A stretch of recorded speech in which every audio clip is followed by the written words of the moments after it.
दोस्तों, हमारा जो हैंडलेस ड्रूपल का जो प्रोजेक्ट है, इसमें हम लोग बात करेंगे आज इन्वायरमेंट सेटअप की। इन्वायरमेंट सेटअप करना है हमको।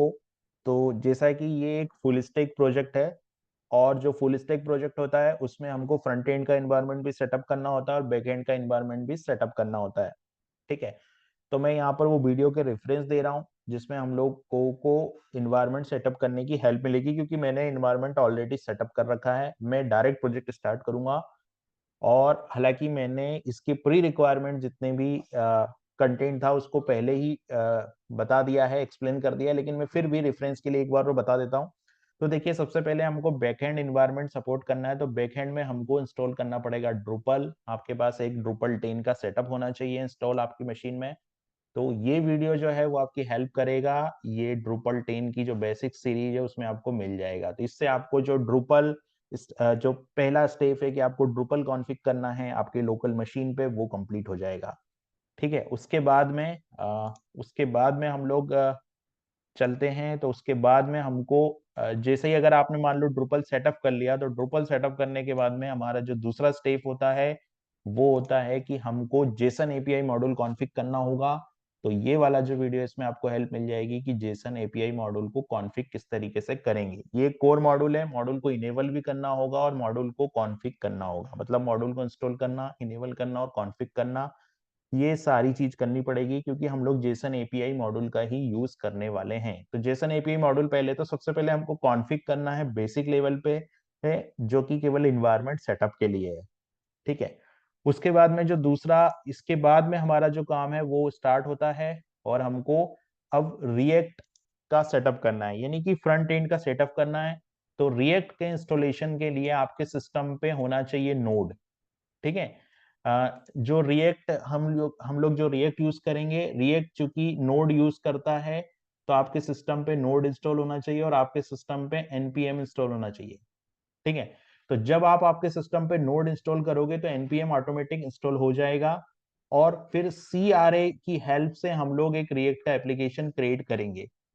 तो ये जो दोनों वीडियो है वो आपकी इसमें हेल्प करेंगे। पहले नंबर का वीडियो है, इसमें आपको एनपीएम कैसे इंस्टॉल करना है, नोड कैसे इंस्टॉल करना है और सीआरए का कमांड किस तरीके से रन करना है, वो उसमें हेल्प मिलेगी। और जो सेकेंड वीडियो है उसमें क्या है कि हमको रिएक्ट का फाइल स्ट्रक्चर मॉडिफाई करने में हेल्प मिलेगी। जो सेकेंड वीडियो है वो इतना रिक्वायर्ड नहीं है, लेकिन इसमें कुछ अननेसेसरी फाइल को मैंने हटाई है, जो कि रिएक्ट का फाइल स्ट्रक्चर है उसको एक्सप्लेन किया है।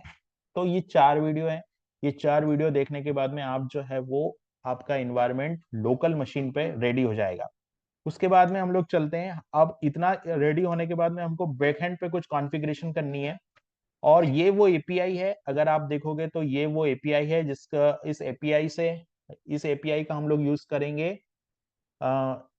एंड पॉइंट है ये हमारी ये मेरे लोकल सेटअप का जो बैकएंड का ड्रूपल सेटअप है उसका बेस यूआरएल है। और जेसन एपीआई नोड आर्टिकल ये वो एपीआई है जिससे हम लोग कंटेंट को लेके आने वाले हैं। ठीक है। तो इस एपीआई का यूज करके हम लोग कंटेंट को लेके आएंगे। तो अभी हम लोग चलते हैं ड्रूपल की ओर। मैंने जो ऑलरेडी सेटअप कर रखा है, अब हमको कुछ कॉन्फ़िगरेशन एक्सेस से रिलेटेड करनी है। तो उसको देखने के लिए हम लोग चलते हैं ड्रूपल की ओर। तो मैंने ओपन किया वीएस कोड। वीएस कोड में मैं ओपन करता हूँ वो फाइल जिसमें हमको कॉन्फ़िगरेशन जो करनी है। तो यहाँ पर मैं जाता हूँ डॉक्यूमेंट के अंदर, और साइट्स फोल्डर के अंदर मैं गया, D10 के अंदर गया, और इस D10 वाले फोल्डर के अंदर ये मेरा ड्रूपल का सेटअप है पूरा। इसमें मैं जाऊंगा वेब फोल्डर के अंदर, वेब फोल्डर के बाद में साइट्स के अंदर जाऊंगा, डिफॉल्ट के अंदर जाऊंगा, और यहाँ पर एक फाइल होगी सर्विस डॉट वाईएमएल, है ना। तो जब आपका लोकल सेटअप कंप्लीट होगा तो ये फाइल बनेगी इस तरीके से, डिफॉल्ट डॉट सर्विस डॉट वाईएमएल। तो इस फाइल को आपको रीनेम करके, कॉपी करके रीनेम करके सर्विस डॉट वाईएमएल बना लेना है, और सर्विस डॉट वाईएमएल को फिर हमको विजुअल स्टूडियो कोड पे ओपन करना है। ठीक है। तो जब आप सर्विस डॉट वाईएमएल फाइल को ओपन करेंगे तो यहां पर आपको एक सेटिंग मिलेगी cors डॉट कॉन्फिग करके।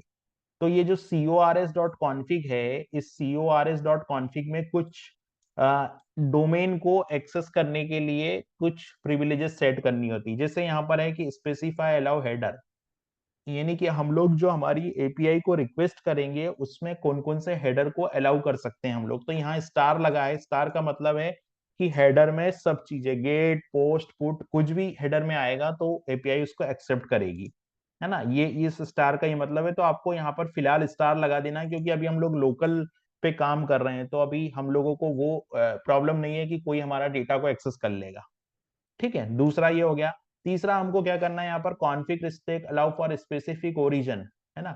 यहाँ पर हम लोग वो यूआरएल दे सकते हैं जहां से एपीआई को रिक्वेस्ट करनी। तो यहाँ पर भी मैंने स्टार लगाया, मतलब अभी किसी भी यूआरएल से हम लोग एपीआई को रिक्वेस्ट कर सकते हैं। बेसिकली यहाँ पे जो यूआरएल आएगा वो हमारी फ्रंट एंड एप्लीकेशन का यूआरएल आएगा, और जो यूआरएल हम यहाँ दे देंगे, हमारी एपीआई से डेटा जो है एक्सेस उसी यूआरएल के लिए होगा और किसी यूआरएल के लिए नहीं होगा। तो यहाँ स्टार लगा है, मतलब अभी तो सबके लिए हो सकता है क्योंकि ये लोकल प्रोजेक्ट है। ठीक है, फिर यहाँ पर ये ऐसे ही एज इट इज रखना है। तो ये सेटिंग हो जाएगी क्रॉस डोमेन की। तो इतना सेटअप करने के बाद में हमारा जो इन्वायरमेंट है वो रेडी हो गया है। ये हम लोगों ने ड्रुपल का इन्वायरमेंट रेडी कर लिया है, रिएक्ट का इन्वायरमेंट रेडी कर लिया है, और जेसन एपीआई मॉड्यूल को कॉन्फ़िगर और इनेबल कर लिया है। इसके बाद हमारा जो स्टेप स्टार्ट होता है वो होता है हमारा हैंडलेस ड्रुपल। तो यहाँ पर जो मैंने सीआरए यानी कि जो रिएक्ट का सेटअप मैंने किया है उसमें मैंने हैंडलेस ड्रुपल के नाम से किया है। और आप देखोगे कि जैसे ही आप सीआरए रन करोगे तो एक नोड मॉड्यूल आपके उसमें इंस्टॉल हो जाएगा, है ना। तो इस नोड मॉड्यूल के अंदर एक फोल्डर होगा एसआरसी। तो इस एसआरसी फोल्डर के अंदर हमको काम करना है। हम लोग जितने भी कंपोनेंट बनाएंगे वो इस एसआरसी फोल्डर के अंदर बनाएंगे, और ये एसआरसी फोल्डर हमारा मेन फोल्डर होगा, है ना। जितने भी कंपोनेंट, जितनी भी सीएस है, जितनी भी जेएस बनेगी वो इस एसआरसी फोल्डर के अंदर बनेगी। तो इस तरीके से हम लोगों ने यहाँ पर इन्वायरमेंट सेटअप किया। फ्रंट एंड का इन्वायरमेंट, बैक एंड का इन्वायरमेंट यहाँ पर सेटअप हो गया, सीआरए को हम लोगों ने यहाँ पर कॉन्फ़िग किया।